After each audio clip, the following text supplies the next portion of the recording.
L'enseignant a remarqué qu'une petite fille de la classe perdait ses cheveux de plus en plus chaque jour. Elle était toujours très attentive en classe. Elle répondait aux questions avec enthousiasme. Chaque jour, après les cours, elle disait au revoir à Jacques. L'enseignant lui a demandé pourquoi ses cheveux diminuaient ainsi. La petite fille a expliqué avec optimisme que ce n'était qu'un petit effet secondaire de la chimiothérapie. Après avoir dit cela, elle courut vers le bus scolaire, laissant Jacques figé sur place pendant un long moment. La mère de la fille, remarquant l'attitude étrange de l'enseignant, s'approcha pour expliquer. Cependant, Jacques avait déjà deviné la vérité à partir des paroles de la fille. Il comprit que la mère ne voulait pas révéler la situation pour éviter que sa fille ne soit traitée différemment par ses camarades. Elle espérait que Jacques continuerait à garder le secret pour éviter que sa fille ne soit isolée. Jacques, retenant ses larmes, sourit et fit un signe de la main pour dire au revoir à la petite fille. Dans les jours suivants, il montra encore plus d'attention à l'égard de cet élève. La petite fille, toujours souriante, était extrêmement sage et adorable. Elle confia à Jacques que son seul souci était de voir souvent sa mère pleurer en cachette dans sa chambre. La maturité et la compréhension de la petite fille éveillaient une profonde compassion chez Jacques. Cependant,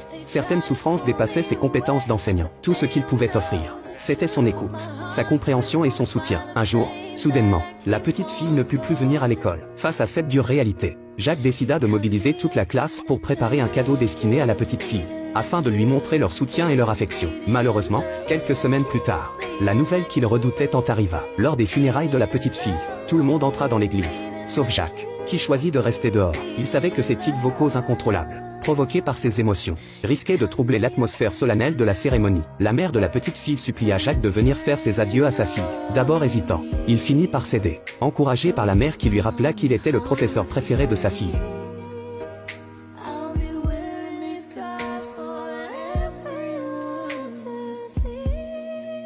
Elle le prit par le bras et l'emmena dans l'église. Jacques, en larmes, ne put s'empêcher de laisser échapper des sons étranges. Cependant, en cette occasion, personne ne le jugea. Tous savaient que cet enseignant, malgré ses propres difficultés, avait illuminé les derniers jours de la vie de la petite fille. Depuis son enfance, Jacques souffrait du syndrome de Gilles de la Tourette. À l'école, il était souvent moqué par ses camarades, et les enseignants le regardaient avec mépris. Même son père, loin de comprendre sa condition, croyait que ses comportements étaient intentionnels. Lors d'une crise de colère, son père lui ordonna d'arrêter ses comportements incontrôlables. Incapable d'accepter la maladie de son fils, le père finit par divorcer de sa mère. Chaque départ de son père éveillait en Jacques un immense désir. Il aurait tant aimé pouvoir se blottir dans les bras de son père comme son frère cadet. Après le départ de son père, sa mère ne cessa jamais de l'aimer et de le soutenir. Elle l'emmena consulter de nombreux médecins, mais aucun ne put poser de diagnostic en raison de leur manque de connaissances. Déterminée à comprendre la maladie de son fils, elle se rendit à la bibliothèque pour chercher des réponses. Après d'innombrables nuits de recherche, elle trouva enfin, dans des ouvrages médicaux, une description correspondant aux symptômes de son fils. Elle lui fit lire les informations,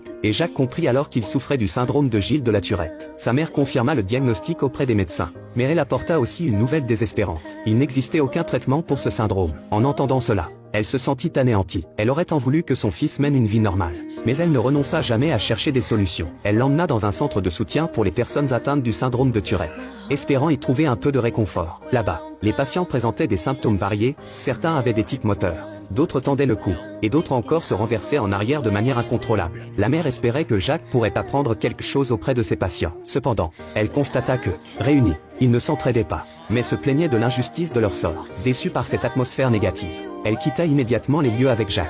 Jacques détestait étudier, car ce que les autres comprenaient en une leçon lui demandait un effort et une concentration bien plus importants. Même en faisant de son mieux pour contrôler ses symptômes, il ne pouvait s'empêcher d'émettre des sons inhabituels, ce qui provoquait les moqueries de ses camarades. Les enseignants, eux, le réprimandaient sévèrement. Un jour, un enseignant le fit monter sur l'estrade et lui demanda de s'excuser devant toute la classe. Jacques expliqua qu'il ne pouvait pas contrôler ses comportements, mais l'enseignant, incapable de comprendre, insista pour qu'il s'excuse. Cependant, de retour à son siège, il ne put retenir un nouveau tic vocal, sans lui laisser la possibilité de s'expliquer.